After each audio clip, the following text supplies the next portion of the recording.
Hi, my name is Kevin McDonald. I graduated here at A&M Galveston with a degree in marine biology and another degree in marine fisheries. And since graduation, I have gotten the opportunity to travel a lot and see a lot of amazing places around the world.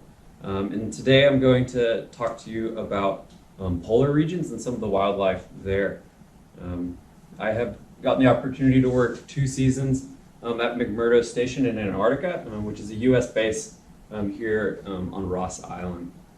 And to start off, I'm going to show you some of the gear and preparation we have to go through to get down to McMurdo Station. This station here is about 1,000 people total, and to get here you have to go through a whole process of getting physically qualified after you have received a position there. So you have to go and get tests at a doctor to approve that you're physically fit to live somewhere so remote and extreme. And once you've passed that, you then actually fly to New Zealand. And from Christchurch, New Zealand, you then take a military cargo plane down to Ross Island. On this whole process, you're required to wear what is known as a ECW, which is extreme cold weather gear. And this is our giant red parka, which is famous with Arctic and Antarctic programs. I'll put it on for a little bit. It gets very hot very fast. It's like wearing a giant sleeping bag the entire time. It's full of goose down. Some of the other things underneath this is kind of your outer layer that you would wear down on the ice. But you would wear a lot of things, and I'm wearing one right now, like a wool undergarment. You can wear some cotton on top of that, but that wool really helps wick away a lot of the moisture. The secret to cold weather gear is definitely layers. The more layers, the better, because you can always take them off, put them more on. Also, just having no exposed skin, so something will just be covering everything on your body. Something I didn't know before I got to go to Antarctica is your feet are very important when it comes to staying warm. And so they issue what is called a bunny boot, and it's just a rubber boot. But on the inside of these, I wish I had the cut open version, but there's actually 2 soles in here.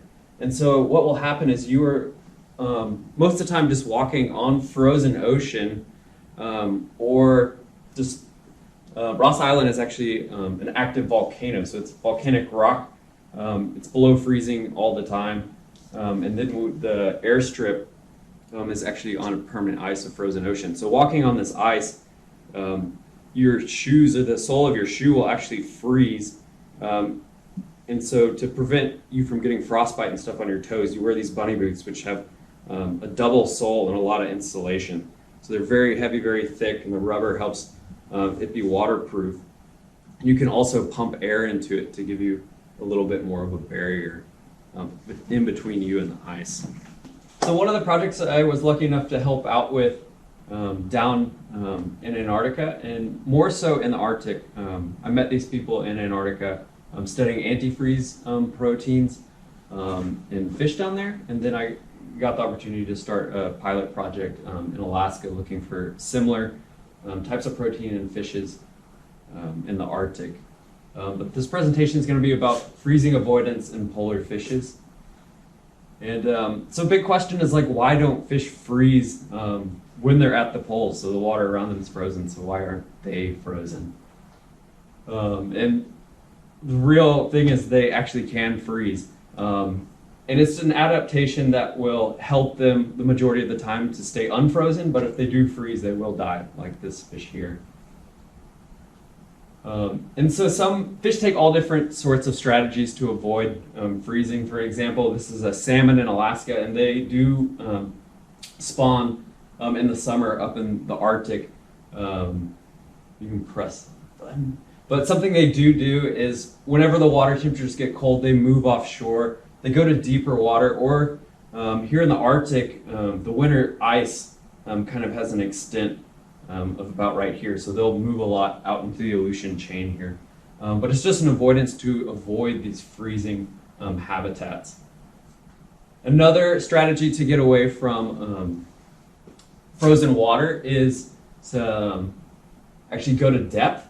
So the increase, it might be hard to see here, but the freezing point of seawater is actually also decreased when you go to depth, and that's pressure is making it harder for these ice crystals to form.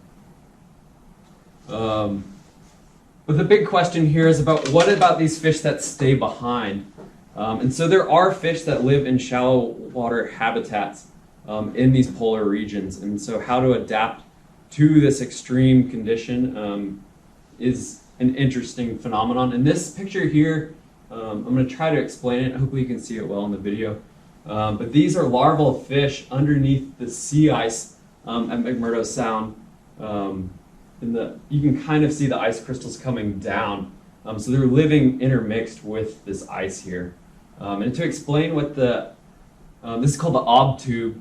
You can press this slide. This is my girlfriend here. But the obtube, what it is they drill a hole. This is all frozen ocean here.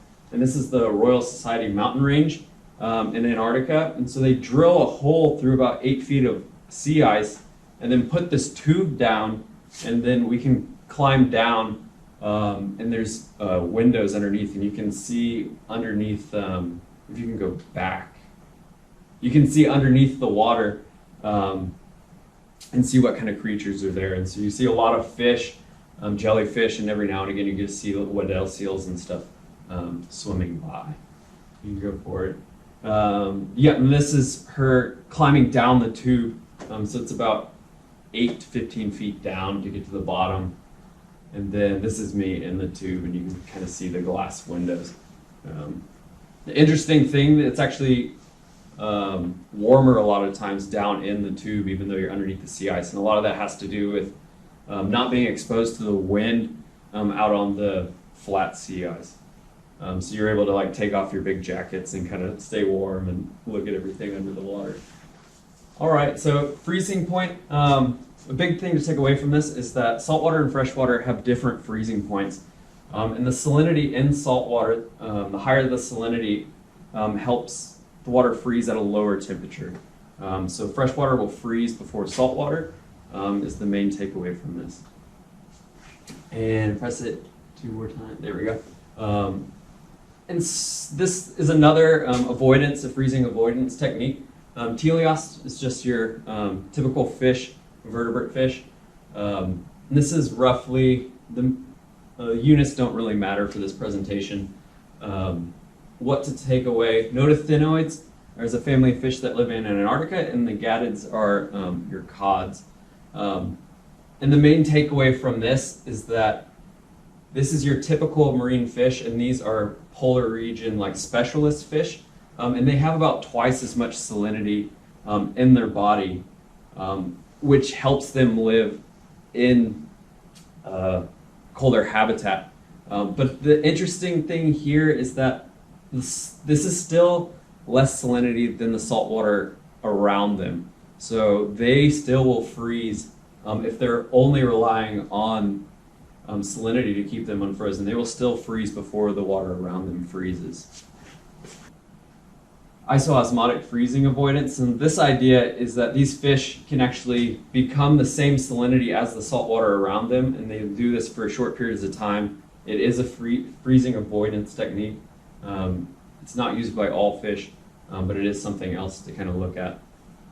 But to help get like that extra edge for a lot of the fish in Antarctica and the Arctic, they have what is an antifreeze protein that's actually found in their bloodstream.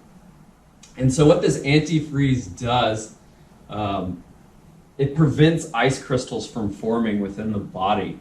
And so, what is this? This is the freezing point of, the blue is the freezing point of seawater, and then the antifreeze proteins allow the fish to live about a degree or so below the actual freezing point of salt water. So now they've come up with an adaptation that allows them to exist in this extremely cold habitat. We'll go to the next one. And so this antifreeze protein was discovered by Arthur Deveries in Antarctica, actually on Ross Island at McMurdo Station. And he caught this is a Notothenioid fish that we were talking about earlier. also known as the Antarctic toothfish. And you might even find it at the grocery store as Patagonian sea bass. But it was originally discovered in 1969 when he was doing his PhD project, I believe, down there. And then going on, this is art in modern times. This is who I got to help. And we are putting down a long line down underneath the sea ice here using this large winch here. And we're fishing for the Notothenioid fishes. And how does antifreeze protein work? And you can see here this fish is just living within all these ice crystals. And to explain this, it's kind of an interesting thing. We all know a little bit about water, like it's different states in between liquid, gas, and being a solid is changing its densities all the time. But an interesting thing to take away, I'm going to kind of explain this idea called supercooling. But a good way to do this before I start is you want to think of your Arctic fish as like a water bottle or something. Go to the next one.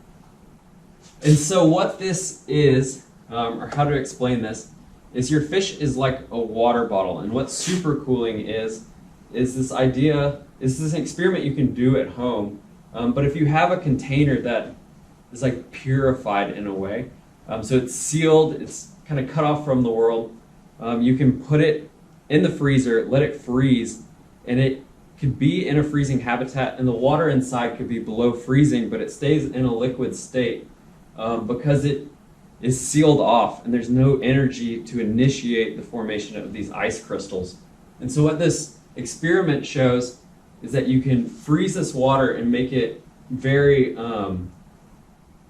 it's ready to change, it's very active. And then when you open it and pour it, once it makes that contact with the bottom of the bowl, that is enough energy to cause instantaneous freezing. And so this is why the ice is forming up as this person's pouring the water bottle. Sometimes the whole bottle will freeze solid right when you open the bottle. And so saying the fish is like this water bottle, basically the fish with these antifreeze proteins is continually purifying itself, and its skin is protecting it from those initiating ice crystals found in the water column around them. And so this is kind of a diagram of what these antifreeze proteins are doing. But an ice crystal underneath a microscope kind of looks like this little stop sign here. And something to think about, we showed that, we can go back one. We showed this like rapid formation of these ice crystals. And so when one ice crystal forms, it allows for multiple ice crystals to rapidly form off of that one ice crystal. And if you go back, other way. So if we can stop one ice crystal from entering into the fish, you maintain this purified state inside. And so what they're called antifreeze glycoproteins, but they're just free-flowing in the blood of the fish. And they bind to the corners of the ice crystal and actually change the shape of the crystal. And so no longer having these flat edges, it turns it into like more of a bowed shape, and that requires more energy for another crystal to form on the edge of this. So kind of offsetting the freezing temperature by preventing it from just rapidly multiplying. And so once you have this neutralized ice crystal inside the fish, the bizarre thing that still is not entirely known to science is what happens to this. And a lot of people are looking into this, but one hypothesis is that you have white blood cells that are in your body, everyone has them, and these white blood cells will actually engulf or phagocytize this ice crystal that has been neutralized. And just as if it was like a bacteria in your body, it takes it and deposits it in the spleen. This is it neutralizing these ice crystals. This is a neutralized ice crystal. It travels through the body and it's stored in the spleen. So something that is kind of unknown. These fish have spleens that are just full of ice crystals. And another thing that is unknown is, are they living with these ice crystals their entire lives? Or at some point are they melting and allowing them to restart this process? Or can they ever have too many ice crystals in the spleen? A lot of unanswered questions. And this is just showing all the different types of antifreeze out there. There's a lot of fish that have this unique adaptation, both in the Arctic and Antarctic. And so this antifreeze glycoprotein is the first one that was discovered, and it's mainly predominant in these Notothenioid fishes of Antarctica, but it did convergently evolve in the Arctic cod. But as you can see, antifreeze glycoprotein is the only antifreeze found in Antarctica. But then when you go to the Arctic, you have antifreeze glycoprotein in the Arctic cod, but you also have what is called type 1, type 2, type 3, and type 4 antifreeze protein found in fish here. So there's multiple different kinds of antifreeze in the Arctic. And so another big question is, why is there so many different types of antifreeze in the Arctic? And this goes to just explain, there are two very different habitats found at the extreme ends of our planet. But the biggest thing to take away here is Antarctica is a continent. It's a giant landmass surrounded by open water, not connected to anything else. And the Arctic is the complete opposite. It is an open ocean with sea ice surrounded by land masses, so different continents. But to kind of explain the evolution of how these different antifreeze proteins started, I'm going to start with Antarctica. And so when you talk about like the Notothenioid fishes, so in Antarctica, I believe you have like 200 different species of fish that live around Antarctica. But these Notothenioid fishes are 90% of the biomass in Antarctica. So you have a single family of fish filling all the niches of the entire habitat. So they are your bottom feeders, they're your sharks, they're everything. They have evolved and broken off a lot of different ways to just create this entire ecosystem. And this is the Antarctic cod, or the Patagonian toothfish, Chilean sea bass. There's a lot of weird names for it. But this is kind of like the shark of Antarctica. They get massive. You can get 6 feet long, a huge fish. And then you have all these other smaller fish, which are more of your bait fish and bottom dwellers. But how did this one species, which they all have this antifreeze glycoprotein, how did they split? This is another kind of extreme example of these Notothenioid fishes, but this is an ice fish. But something to note here is this is a vial of just blood, and it's that red color, just like our blood. But this is this ice fish, and it's a white blood. And this is due to, you can see the gills here, that they're also white, and this is due to a lack of hemoglobin, which allows oxygen to bind to your blood. It doesn't exist in these fish, and so oxygen is actually binding to the platelets. But it's just something that can happen in extreme habitats. Extreme adaptations can happen, and this is one of them. And it's only allowed to exist because the cold water allows for a high oxygen concentration dissolved. And to talk about how all this evolved, we need to go back in time. And when you're talking about any sort of evolution in geography, when you're talking about the southern hemisphere, it all comes back, all speciation comes back to Gondwana. It's what has caused like unique things like marsupials in Australia and marsupials left over in South America. All of that goes back to when these two land masses on the planet were split, and everything is from Gondwana, so about 150 million years ago. And so as the continents started moving around, Antarctica became quite unique as these two passages formed, splitting about 33 million years ago and about 40 million years ago, breaking Australia off from the continent of Antarctica, and South America breaking off as well. how does this work? Oh, so here's Antarctica and the different continents, and they start breaking off at different times. Press it again. And so something to look at, before these continents broke off, you had an ocean with tons of species, just like anywhere else in the world.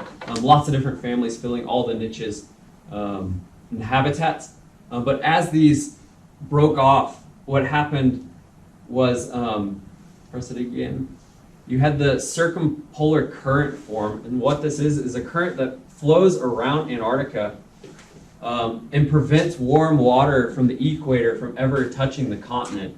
So the water remains a cold temperature, very stable, just year-round. And what this kind of very quickly, as these broke off, this event happened, and press it again, and then all these species went extinct. Keep pressing it. And so you were left with these Notothenioid fishes, and then they had the chance to split off and form all these open habitat, or form all these niches and take over the habitat. So that's how 90% of the fishes in Antarctica all belong to the Notothenioid family, was that mass extinction event. And that is also why all the Notothenioids have antifreeze glycoprotein and nothing else. But yeah, so this circumpolar current that has formed has pretty much created 30 million years of a stable frozen climate in Antarctica, blocking off any warm water coming from the equator. And so moving into the Arctic here, we have all of these different types of antifreeze protein that have formed in the Arctic. But, oh yeah, so these are the two Antarctic forms, and then everything else is Antarctic, or Arctic. And so why has antifreeze diversified so much in the Arctic? And that has to do with change is like this driving force of evolution. So when something changes, animals have to adapt, become something new, or they go extinct. And so the Arctic has actually had these freezing cycles. So this is the ice shelf here, and you can kind of just keep pressing through it. And so this ice shelf has increased and decreased multiple times over the last couple million years. And so each time this happens, let me go back one. Each time this happens, it opens up habitat for fish to live in, and then as these freezing events move down the continent, these fish go extinct or they evolve something new. And so these multiple freezing and melting events has allowed for multiple, each time it happens, it's an opportunity for a new form of antifreeze protein to evolve. And when you compare this to Antarctica, you had the continent split, you had one evolutionary event, but here you have multiple that are going on. You keep going. And so one of the biggest thing of why have we had these massive, or these big change events in Antarctica, or in the Arctic, the big difference here is that we have this warm water current that goes along the east coast of the United States, coming up from the Caribbean, coming up around Svalbard, but you're getting hot water that comes into the Arctic, and this allows, you don't have that constant habitat that you have had for 30 million years in Antarctica. You have an ever-changing habitat because of this warm water influence on the Arctic. Why are there the same type of antifreeze protein in the Arctic and Antarctic, even though there's thousands of miles and oceans and land masses in between them? And this is an idea, maybe go to the next one. Oh, wait, next one. Yeah. And so there's a big split. These two species of fish aren't related at all. Go to the next one. And so this is, the idea is convergent evolution. And so these two unrelated species have come up with the same strategy to deal with the freezing water temperature and not being related. And it's just something that can happen when the species are put into similar evolutionary pressures, which is these extreme cold water habitats. But here is kind of an example of, just how species are evolving a strategy to get around. And like if something wants to fly, the best strategy is to form wings and then use wings to fly.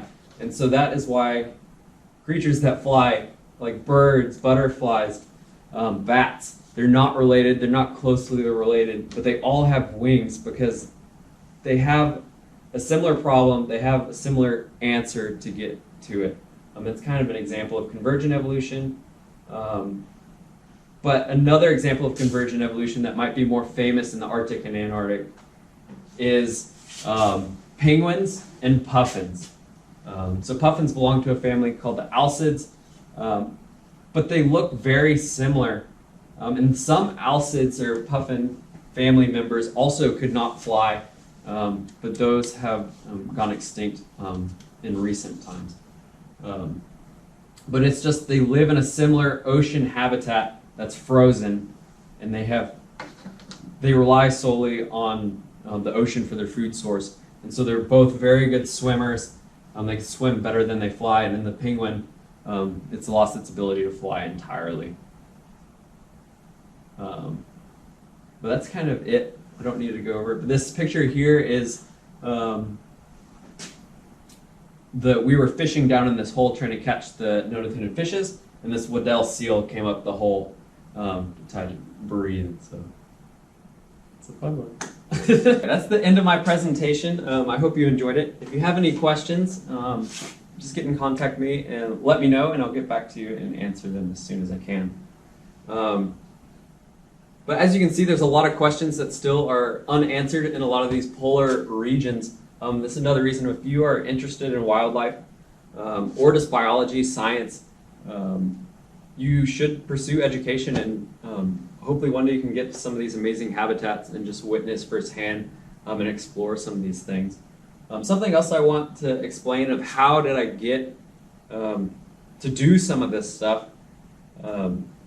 One, I did get that degree at A&M at Galveston, but I think something even more important in some aspects than getting a degree is living your life. You will meet people and you will form these relationships. You never know what will come out of them. And so to get somewhere like Antarctica is very unique. I met someone and they worked there, and one thing led to the next, and I got to go. So it wasn't through the direct route of education. It's just something to remind you that you never know who you're going to meet, and you also don't know how that person's going to help you in the future. So it helps to remember people's names. And there's also, you don't have to be a scientist to be able to do science. This is an amazing thing that we have in modern times with technology, with things like iNaturalist and eBird online, but you can do citizen science without any sort of professional degree. You can go out, start learning about the nature around you, and record it, and that'll help populations of animals further in the future. But thank you.